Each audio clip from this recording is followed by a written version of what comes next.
All across America and around the world, this is Veterans Radio. This is Veterans Radio. And now, your host for today's program, Dale Throneberry. And welcome to Veterans Radio. My name is Dale Throneberry. I was a CW2 Helicopter Pilot in Vietnam, 1969. I want to welcome you to our program today. It's our benefits program. Yay! It's the end of the month. So we want to make sure I give out the number. If you have any questions for our experts today, that number is 734-822-1600.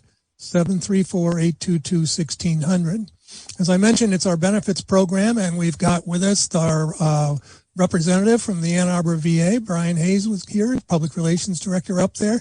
He's going to be talking about some of the things that have been in the news about the VA healthcare system. And right now we've also got retired Air Force Brigadier General Carol Ann Fausone with Legal Help for Veterans here to answer your questions. We are waiting for our other expert to join us. Hopefully Michael will be dropping in here soon. But we are here for you today. And we want to make sure that if you do have any questions about anything doing with the VA as far as their health care or the disability benefits or anything else that you'd like to talk about, feel free to give us a call. This is your opportunity. Was recently talking, in fact, I was talking to the board operator at one of our stations earlier on, and he says it doesn't hurt to repeat because, not everybody's listening all the time. And so we can get in there and talk about some of the issues that maybe have, come up for you. Maybe you're a younger veteran, maybe you're an older veteran, and suddenly something happens and you don't know what it is. And so find out if we can help you out there. I want to make sure that we thank our sponsors here.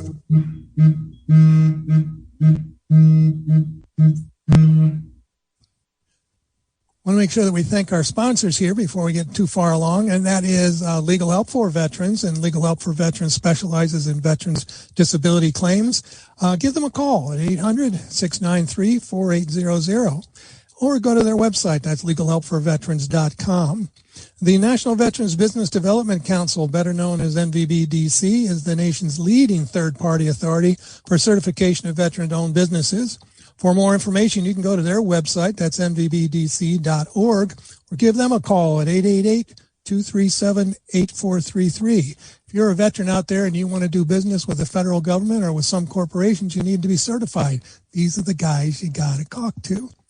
The Charles S. Kettles VA Medical Center in Ann Arbor, Michigan. For more information, you can go to their website, that's va.gov/Ann Arbor Healthcare.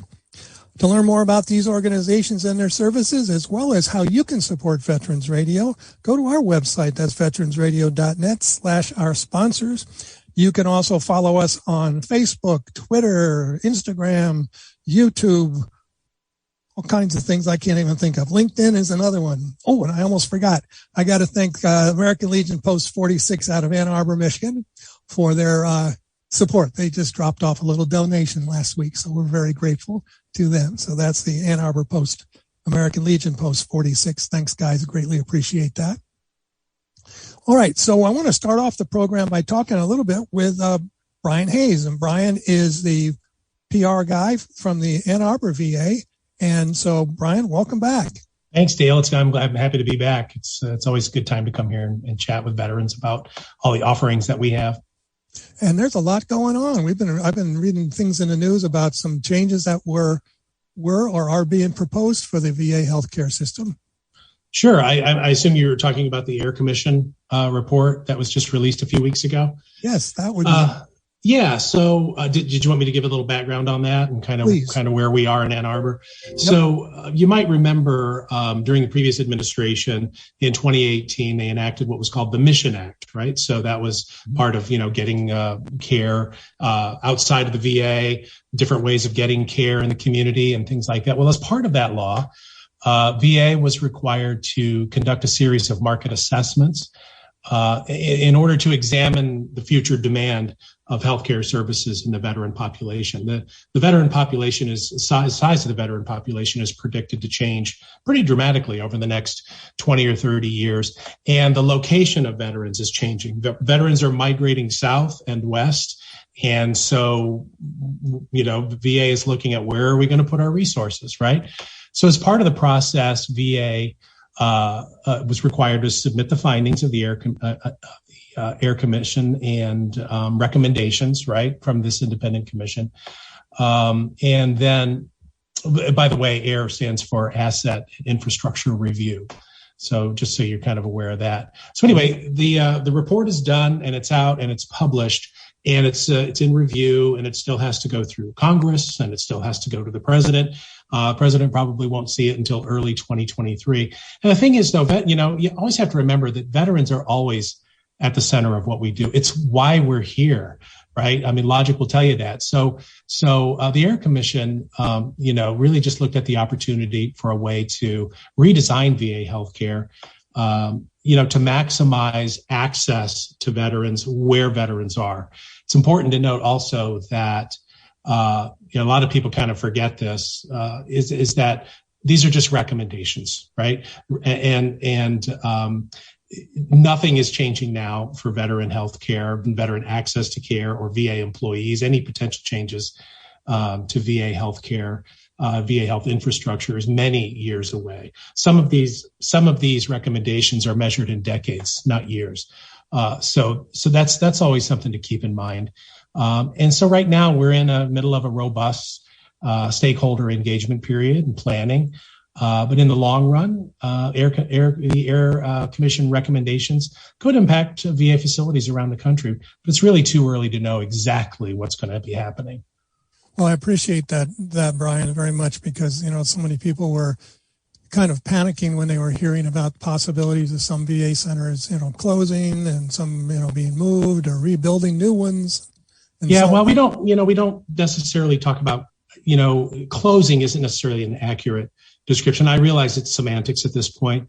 But where one's closing, another one is being built, right? So, and usually somewhere in the area that's, drivable. So that's one thing. But also, and I can only speak for Ann Arbor, but Ann Arbor, the recommendations for Ann Arbor were all about growth, not shrinking. So, and a lot of those things we've already put into place. We're building new CBOCs. We've got Canton coming online, hopefully next month. We've already got Adrian online, Howell by the end of the summer. And another CBOC in Northwest Ohio coming on too. Oh, that's great. That's great. And the CBOCs we do have will be growing as well. We're going to be expanding those. Jackson, Flint are going to become CBOCs much. I realize a lot of folks want to understand some of these references who are listening, but Jackson and Flint, which are 10,000 square foot clinics, will become more like Toledo clinics, which is a 60,000 square foot clinic. We're going to start getting into the 30 to 60,000 square foot range. Really taking those specialty services out to where veterans are. Okay, so could you repeat where those places are? You just said you called them CBOCs? Yeah, they're called CBOCs in our vernacular, community-based outpatient clinic, just clinic for short, right? It's a clinic, and we have them we already have them in Toledo, Flint, and Jackson. We just opened one in Adrian, Michigan, last October. We have one coming online, a 40,000 square foot clinic coming online in Canton, hopefully next month. We ran into some delays with that because there was a national shortage of fiber optic cable. So we couldn't get data into the clinic, which cost us a little bit of time getting that done. But now we've found some. There was literally no fiber optic cable in the country, but they found some, and so now that's being done, and hopefully that'll be done. And then we've also got another one coming on in Howell, Michigan, which is in Livingston County. And then we've got another one that we'll probably be getting on, hopefully spring of next year, maybe late next year in Ohio. Okay. The Ann Arbor reach extends pretty far. We get down into the northwest part of Ohio too. I was going to say, it sounds like things are expanding on it. Right. And that's really the story of the Air Commission report for Ann Arbor. I can't speak for every facility around the country, but for Ann Arbor, it's about growth. And the fact that really most of those recommendations we had already executed. We were already in the middle of doing most of this work. So what's up with the VA right now as far as protocol is concerned regarding COVID?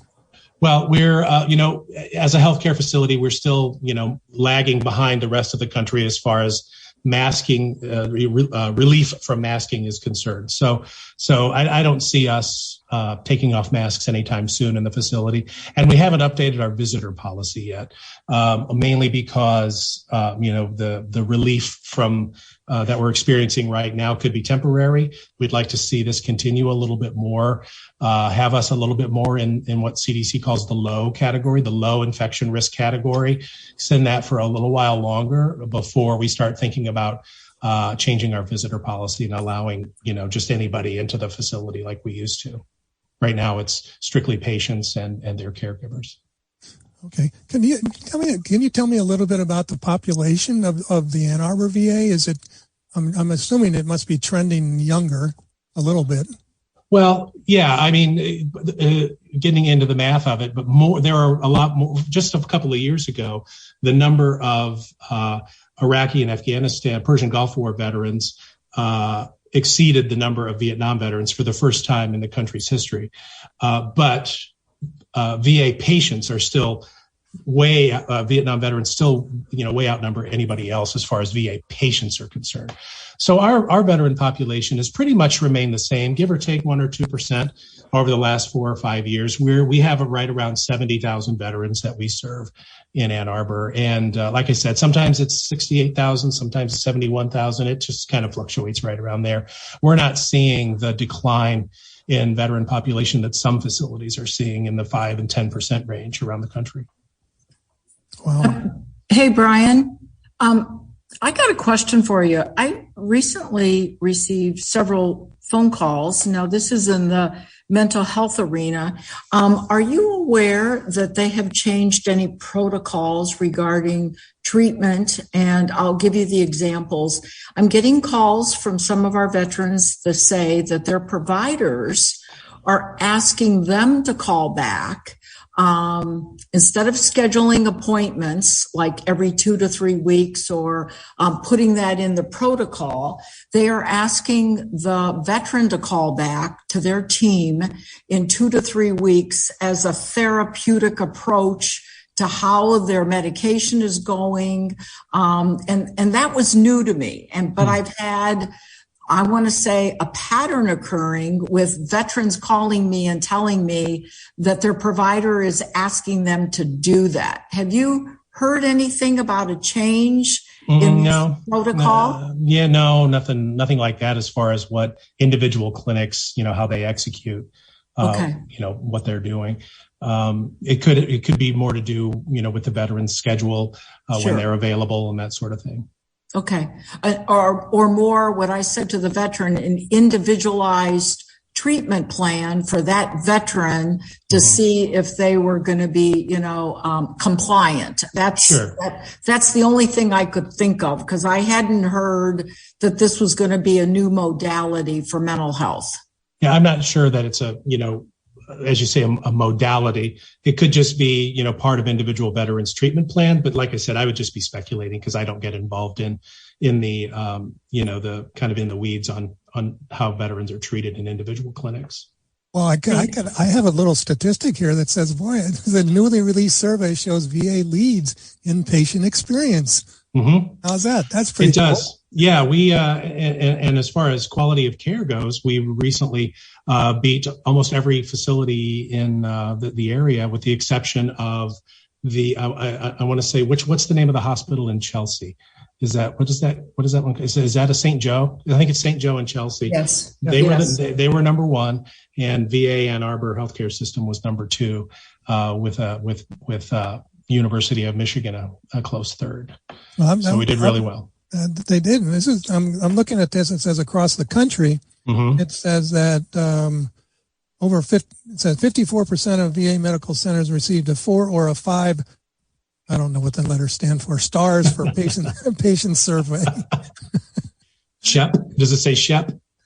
HCA-HPS. Yeah. Those are quality of care scores. Okay. And not only that, but when in surveys we send out after veterans receive care, they usually get a little short, email survey.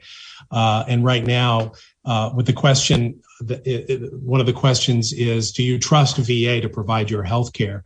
And VA Ann Arbor right now is at 94%. So and VA in general is at 91%. So one of the things that we learned from the pandemic was that veterans trust VA. And sometimes the most, I don't want to say the most dire of circumstances. What's the word I'm looking for? I think is most serious of circumstances. That's when veterans really come to VA and they trust us for their care. Well, I think so. And as a matter of protocol here, I have to mention that the Ann Arbor VA does sponsor Veterans Radio as one of our sponsors for clarity there.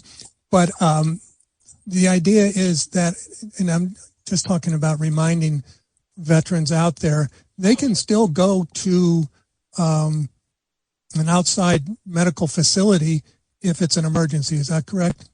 Yeah, in most cases. Sometimes they have to be, in an emergency. Obviously, you're not going to call and get pre-approval.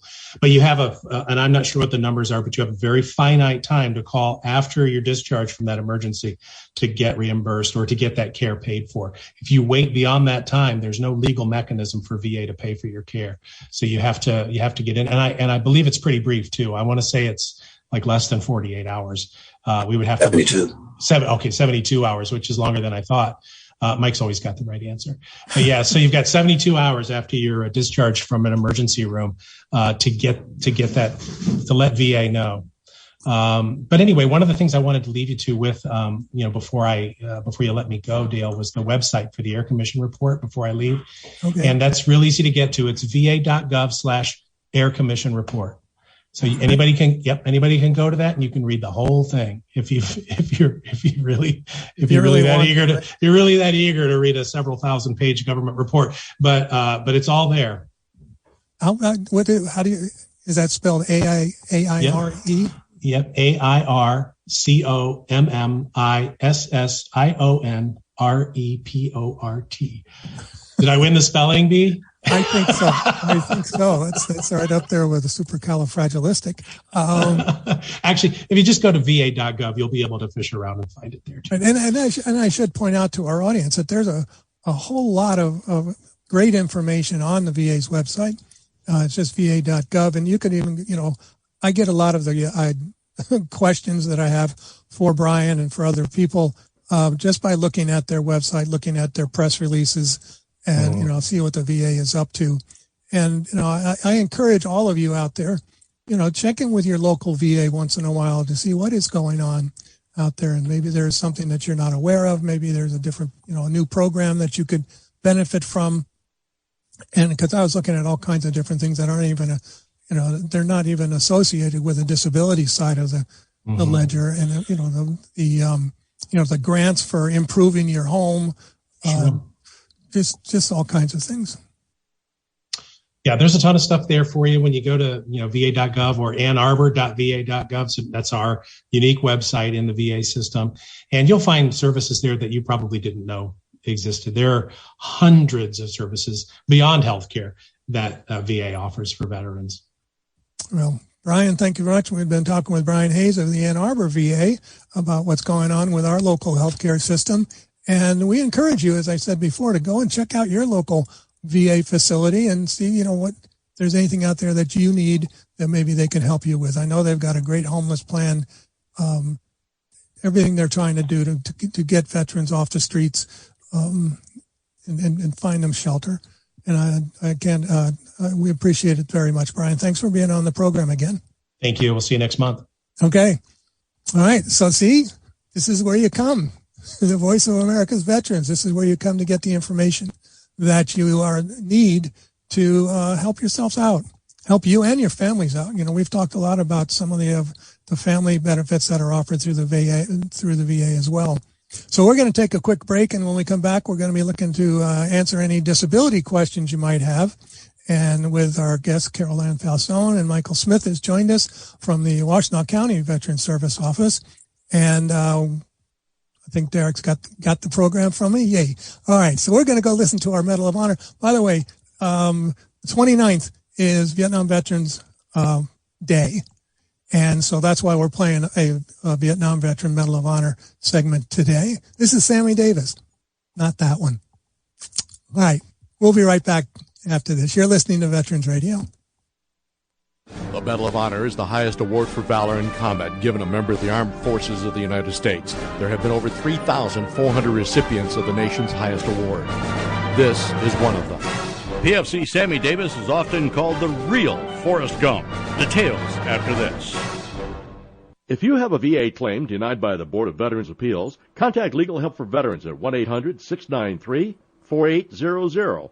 They're experts in handling cases before the U.S. Court of Appeals for Veterans Claims. Their number again, 1-800-693-4800. Davis enlisted in the Army. He volunteered for the artillery because his father had been an artilleryman in World War II, and then asked to be sent to Vietnam. In November 1967, his unit was helicoptered into Fire Base Cudgel.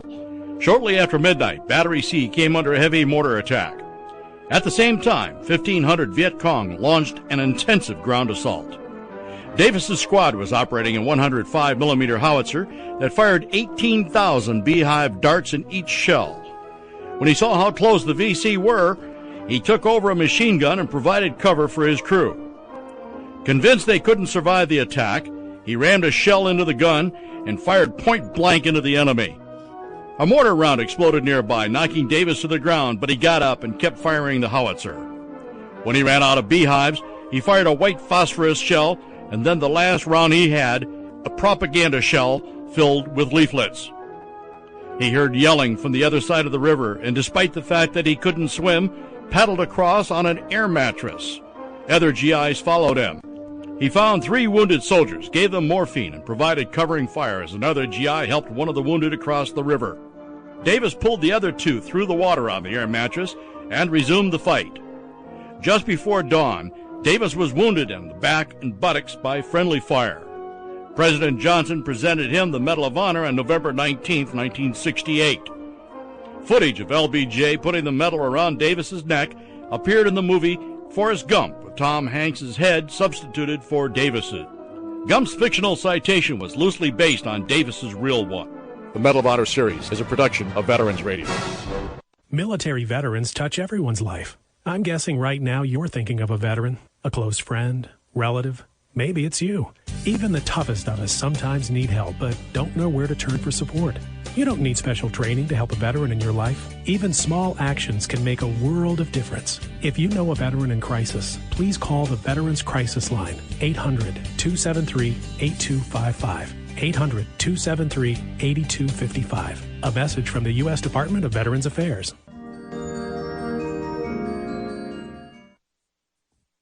And we're back here on Veterans Radio, and that was the Medal of Honor with Sammy Davis. Sammy Davis, who is he's a character. I mean, you can just tell by the firing leaflets at the bad guys. We had him on our program, so you can go and listen to our interview with Sammy Davis by going to veteransradio.net and type in Sammy Davis, and you'll be able to listen to his whole story. He had written a book about it. I think his comment was, he says, you're not a failure if you get knocked down, and you're not a failure if you don't get up. That's what it comes out to. And you got to keep going. So the number here is 734-822-1600. That's 734-822-1600. Joining me right now are Carol Ann Fausone, retired Brigadier General of the United States Air Force and working with Legal Help for Veterans, and Michael Smith, who is the Executive Director of the Washtenaw County Veterans Service Office. And they're here to answer your questions. So again, got the phone number, give us a call. We'll be more than happy to talk to you. So I'm going to go right to Michael here, and I'm going to ask you a question that I found out. Well, there was a discussion, I guess you could say, flying through the air about some of the changes in disability ratings that are proposed. Could you talk about some of those possibly? So do you know exactly which ones you want to address, or yes. I'm looking at respiratory, auditory, and mental disorders.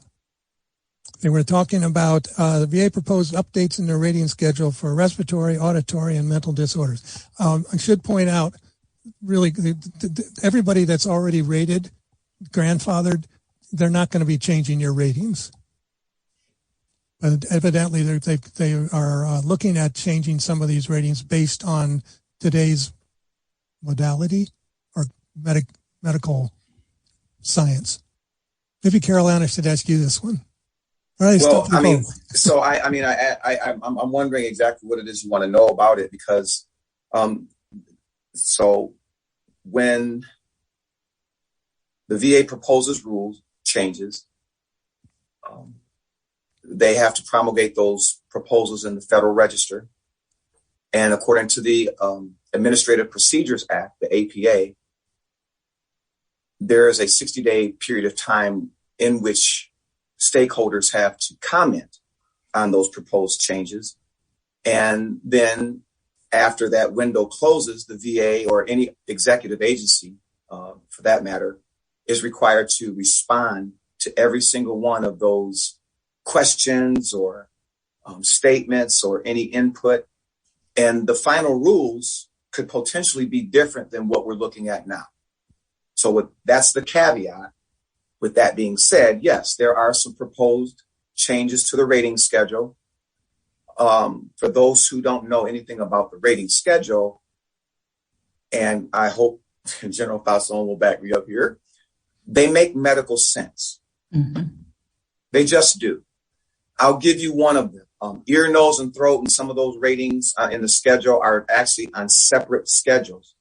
Well, ear, nose, and throat, and they go together. So the VA is actually combining what is consistent with the way the medical world combines those functions on their rating schedule, where they should be. So yes, that will then affect things like sleep apnea, or that has to do with respiratory conditions. And there's proposed changes to respiratory conditions that, again, is more consistent with treatment, because all of them right now are rated on your forced lung function or your lung function test. Mm-hmm. And that's not always an accurate measure of a lot of respiratory conditions. And some of the sleep apnea ratings are not really consistent with how sleep apnea works and doesn't work.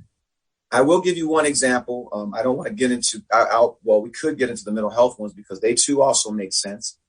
But here's one that a lot of people didn't know about, but I was there when it happened. Tinnitus or tinnitus.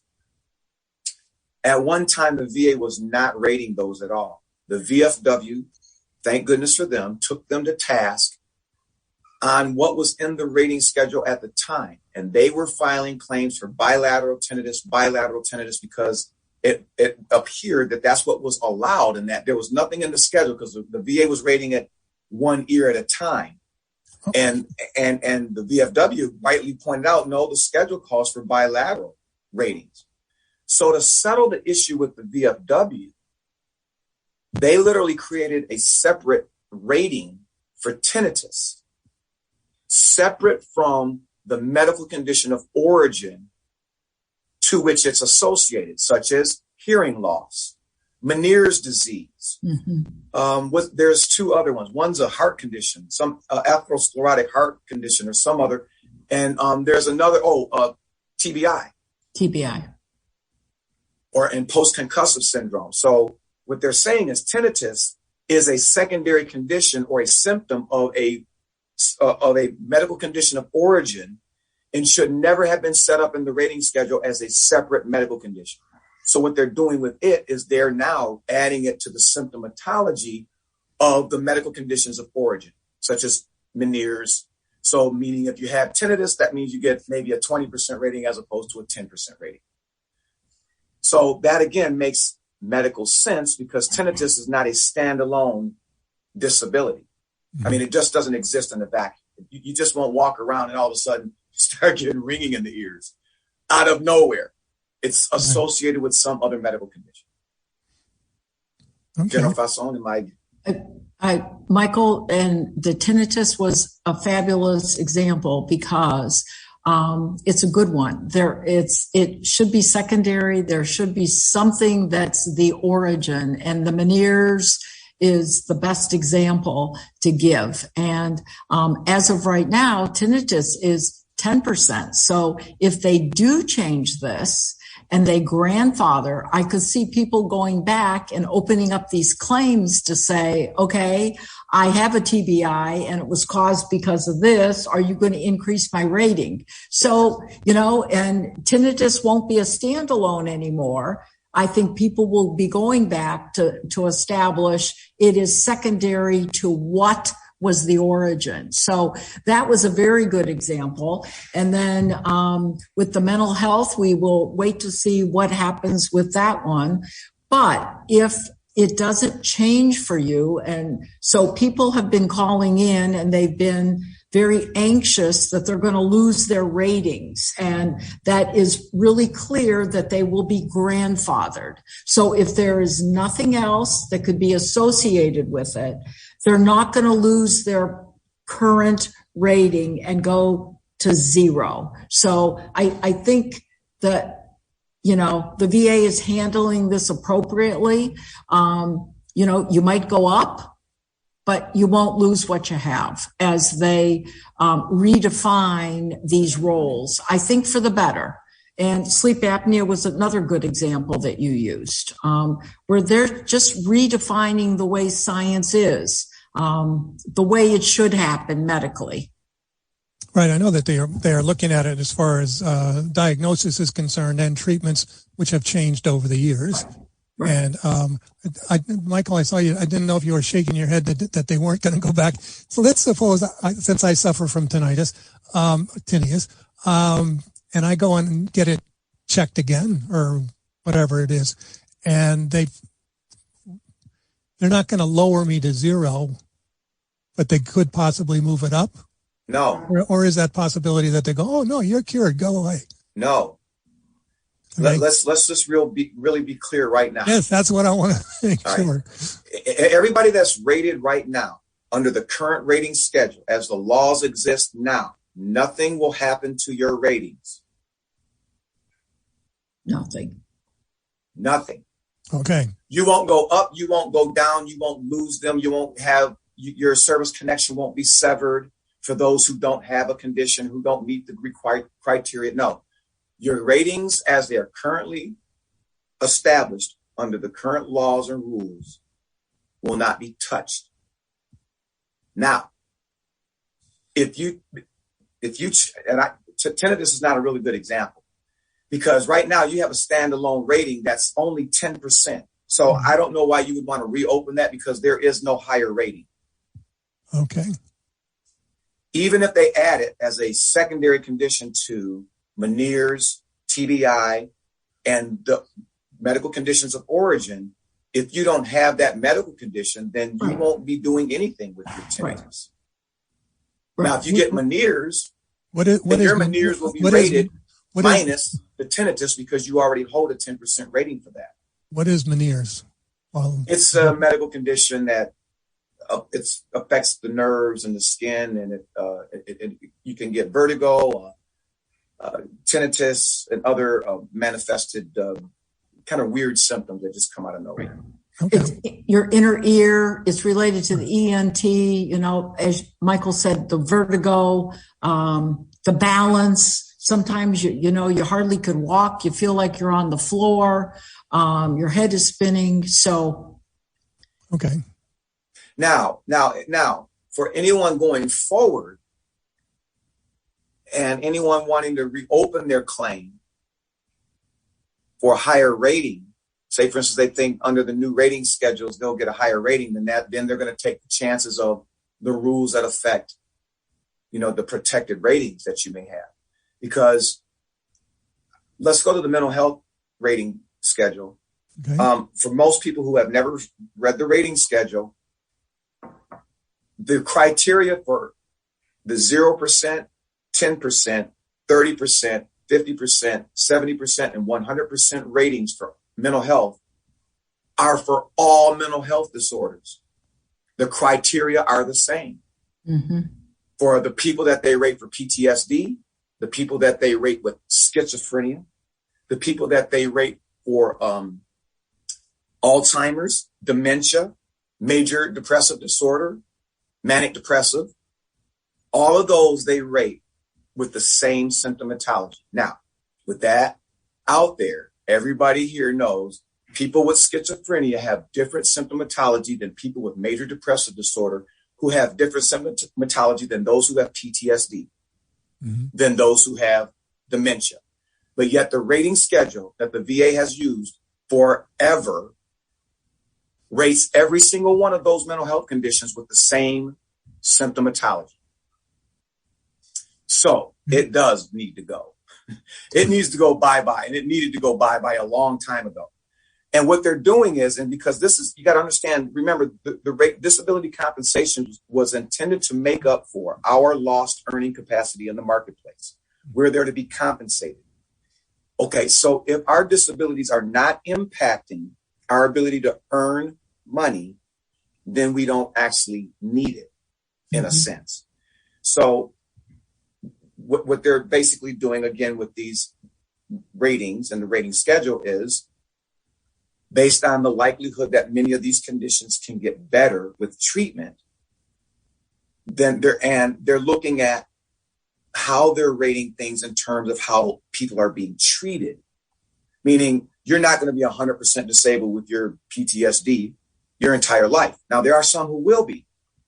And those who have gone back for reevaluations have been proven to have been justifiably rated 100% and remain 100%. But there are some who actually improve with treatment or with physical disabilities, like other conditions that can, through physical therapy or other treatment, get better. Cancer is a real good one. The minute the cancer is gone, the VA changes the rating because the disability is gone. Right. So you go from 100% temporary to a 0 once the cancer is gone. Right.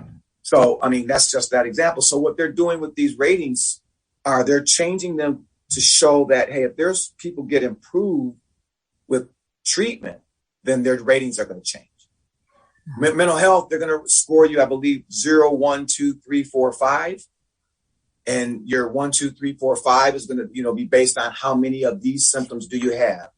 If you have, and so as you progressively get more symptoms, you get a higher score. And then at the end, it shakes out to how many 3s do you have, how many 4s do you have, how many 5s do you have, and then they get an average of what yours is going to be. And then that's how your rating will equivocate to whatever a 3 is, or a 4, okay, or a 5, or a 2.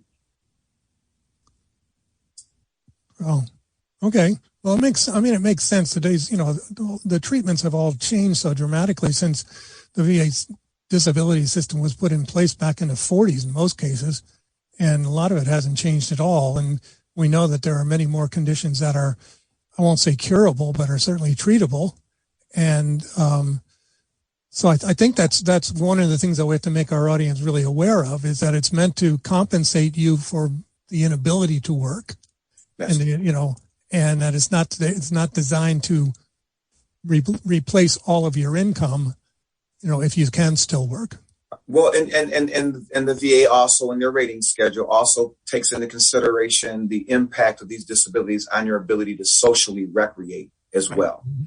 So, but earning capacity is certainly one, and the main focus of the compensation, but they also see how it negatively impacts your quality of life. Right. And I think the interesting thing that we all need to remember is you could have the same diagnosis as the next person, but that doesn't mean you get the same rating as the next person. Each individual needs to be rated on their own, and it needs to be evaluated. I mean, we get, and I'm sure Michael gets this too, in Washtenaw, well, my buddy got this, how come I only got this? And, we need to look at the story and peel, all the layers back, and everybody has their own story. And I think we have to remember that. And, everybody doesn't get the same rating because it's a different quality of life. And, I said this to a veteran the other day, you're driving, you're functioning. The other veteran that you're talking about doesn't leave the home. He's homebound. He's not able to do anything. He's not hardly functioning like you are. So how could you be on the same scale? So, and it's sometimes hard to sink in when these veterans are equating it, I hate to say this, with money and what's coming in with their disability. Well, I think, veterans get together, they're socializing and they say, oh, I just got my letter. I'm whatever. I'm 60% disabled for this. And you're going, wait a second, I have the same thing. And they gave me 30%. Well, it all depends on how it affects your life. As Michael just pointed out, how does it affect your lifestyle? And, as you said, are you, have you become a hermit, or are you still out out there socializing? I think all those things come into play. And it wasn't just the mental health. They were talking about, respiratory issues, the sleep apnea and sleep apnea. Because and you mentioned that what was the one test that they give you? The pulmonary function test, I think it is. The pulmonary function test, PFTs. Right. Even though you can blow whatever percentage it is that they're looking at, and you go, well, you're just fine. You go, well, how come I can't breathe? General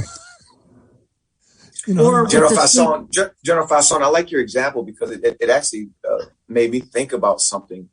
And it was weird how this happened to me. I became aware of one particular Marine reservist because he was from Saline.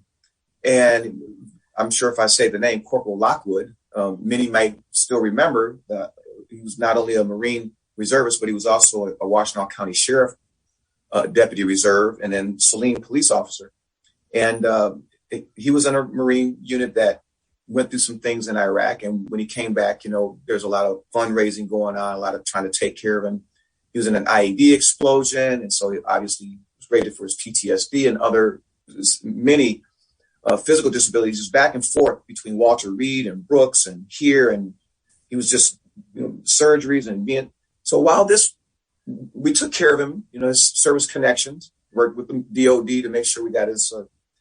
And maybe a year or so later, I'm working with this other veteran. And let's just say the story goes, I ended up working with about 4 different people from that very same unit.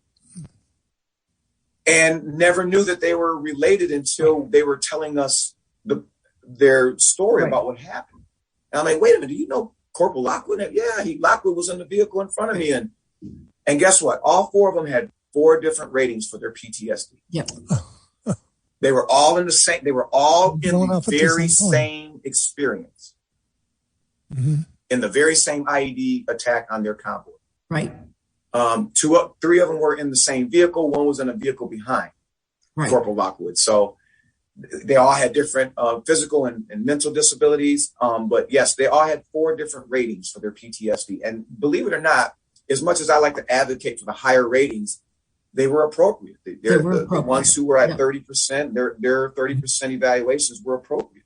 Right. But that's because of how each individual deals with their stress response. Right. Has a lot to do with that. And then once you come back and decompress and then how you process your traumas, each individual is different. And that's why there's those separate ratings. And just like there's separate ratings for a person who's had a leg removed, as opposed to me, I just got a bad knee because, I blew it out playing softball during PT. Right. Right. You fell during the confidence course. I like that better. Well, yeah. I like confidence course better than softball. Yeah, I was engaging the confidence course. Right. I blew out my knee. That's right. I was trying to run that sliding into first. Trying to do that. That 6-minute mile that they wanted me to do in my combat boots. And there it was. That's why I have lousy feet. But anyway, the question was just asking our chat room was about the idea of these different ratings for different people. And I think it is important for our audience to understand that everybody's experience, as we've always talked about, is different. And if we're talking only mental health, as Michael just pointed out, the idea of 4 people being in the same incident and each one of them reacted differently, and so you're going to get a different rating for those types of things. And that's understandable. And, it's almost like hearing. Well, they go through that whole test with you and they say, okay, well, you you can't, you get a 0 rating, but you get the free hearing aids. Well, at least you can hear with the hearing aids. You're not like some of our friends who, can't hear even with the hearing aids. And so they, obviously they would be entitled to more, as far as that's concerned. Are there any other conditions? I know I was reading an article. I think it was. But Dale, I struggle with some of the individuals who get upset when data really does give the best examples. And let me just share this with you, whether it's hearing or the sleep apnea. When you're in a sleep test and you're there and you're all wired up for like 12 hours, and they're running all these tests on you, and you could see literally that somebody is not breathing 18 times, and all the parameters that are set up, 18 times in an hour or 2 times in an hour, and there is good criteria. Now that for me is very measurable, so that if I give you a 50% rating for sleep apnea and give you a machine, because this is your data, this is what your information shows, versus the woman or, a serviceman or woman who gets 0%. Yes, you have sleep apnea, but you're over here on this linear line. That is good data for me. And that is the same with tinnitus. When you go in the hearing booth, when they say your left ear, you're deaf, but your right ear, you're at 95%. That is really good data and proof for me, and it's very objective. It's not subjective, and it's something that I think a practitioner could hang their hat on, and I could show to somebody to say, this is why you got the rating. And then you go to the scheduler, like Michael was talking about, it's all written up. If you have these symptoms, you've got these signs, you've got these, this is the rating you get. And I think it's pretty clear if you understand the process. It's like a recipe if you're going to make a cake. And it's pretty clear if you know what you're looking for. Well, that's true. I mean, I have looked at those definitions of, of the various conditions and so forth, and they're very specific. If you could have 5 out of 7 symptoms to get this rating. And then if you get one more of those things, then it bumps you up to another level. And that all makes sense. And I was, anyway, what I was going to talk about was the burn pit thing right now, obviously is a big cause for alarm with so many of the Iraq, Afghanistan veterans, that how many of them have been exposed to it and, are trying to get their way through the system themselves. And so I just wanted to know if you've seen an uptick in claims for that, or how is that being handled today? Well, I think probably the same as Michael. Claims are coming in. We've just seen recently the esophageal issues that the VA is looking at. And so claims are being put in, whether the VA is recognizing any of these entities. We're putting them in and we're keeping them alive. If we get a denial, we keep going at them, trying to get different, I don't want to say ammunition, but if the veteran continues to have issues with burn pit issues, whether it's respiratory, central nervous system, any of those issues, we keep supplying evidence to keep their claims alive. And until the day that the VA comes along and says, yes, this is going to be a presumptive, then we'll be ready. But there are veterans supplying claims. And so we just got to keep this going regarding these issues, because we know there's cancers out there regarding the burn pits.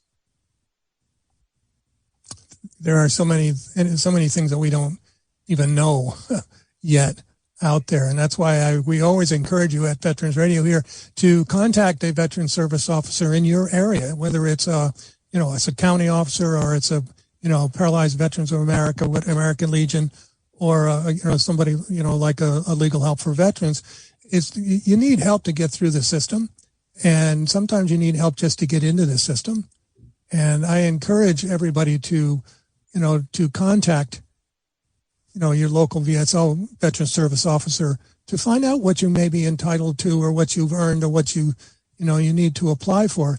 And if you're working, and this just reminded me of somebody that contacted me earlier today, was about a friend.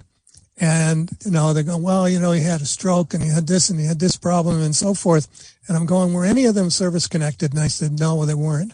I said, well, then we really can't do anything for you regarding that. You need to contact your local county social service office and you'll be able to find help there, I think. And so that's one of the benefits I think that we're providing here, with our benefits program, is just trying to point people in the right direction.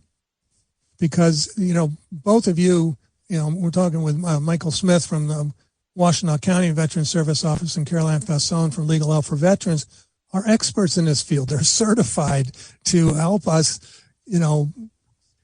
utilize the system to the best of our abilities. And because it's complicated, folks. And all of you out there, I'm sure, have experiences with it being complicated. So I encourage you to do that. Well, coming up, I think we got about 5 minutes or so to go.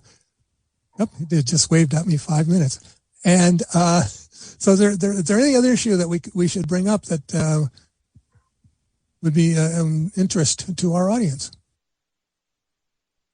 Well, I mean, we're keeping our eyes on those rules that are changing right now. A lot of the service organizations, like the Disabled American Veterans, the Veterans of Foreign Wars, the American Legion, they're writing in and taking issue with some of the proposals from the perspective of the advocates out in the community.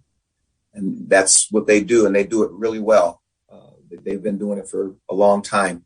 And a lot of the legislation and a lot of the rules and laws that we have right now were the result of the hard work of our service organization partners at that federal government level right there in Washington, D.C., lobbying for us veterans out here on from that perspective. So we're just going to keep our eyes on that. Definitely keep our eyes on claims for the burn pits now that they actually recognize sinusitis, rhinitis, and one of the other itises. They've just gone ahead and established those as presumptive conditions related to the burn pits. But as General Fausone alluded, they did not recognize some of the cancers, and one of them in particular is brain cancer. And the literature is out there. The science is out there. Trust the science. Yeah. So we're hoping that at some point that they will add all the cancers that they know are related to burn pit exposure. Now, a lot of people have to remember Operation Iraqi Freedom and Enduring Freedom just were not the countries of Iraq and Afghanistan. It was the entire theater of operations. So if you were in Uzbekistan, Djibouti, Somalia, because they were using burn pits there before we even got into Iraq and Afghanistan, and other areas of operation, UAE. So there may be some other areas or other countries where those burn pits were. And if you were stationed there and you were exposed, then you have some of these new presumptive conditions or the ones that they're looking at establishing as service connected, then yes, you should contact a service officer, county, state veteran service officer with a service organization, because we're going to be abreast of all the current laws and rules pertaining to those types of claims. I think it's really important. And if you have your claim denied, again, your veteran service officer or the Legal Help for Veterans or other firms that are out there are there to help you. I mean, really, everybody's trying to figure out how to get to yes if they can. And so I encourage you. And, if you have a friend who is a veteran who has some problems and, has never filed a claim and probably, should have years ago, try to convince them to contact, one of these veteran service offices and at least find out what's going on. Or you can just call me direct or send me an email. I'll forward it on to Caroline or to Michael and see what we can do to help you out. And that's the name of the game here. That's what we're doing. We're trying to help you to get what you deserve and make sure that your family is helped out just as well. There's so many other benefits we didn't even touch on with Brian from the VA that I was reading about earlier today. Some of them have been reinstated, which is kind of postponed some stuff. So yeah, Ellen? Two comments with Brian being on today and the assessment with the C-Box. I think that's spectacular because the C-Box bring it, the echelons of care. It brings it closer to your home and being able to offer more services closer to your home so you don't have to go to the major medical centers. And I think that's awesome. So you're nearer to your home and being able to do that. The other thing, I just had a really sad situation. So putting in for these claims, it was a Vietnam family. He was definitely an Agent Orange, the diabetes, the cardiac issues, and he ended up prostate cancer. He ended up dying.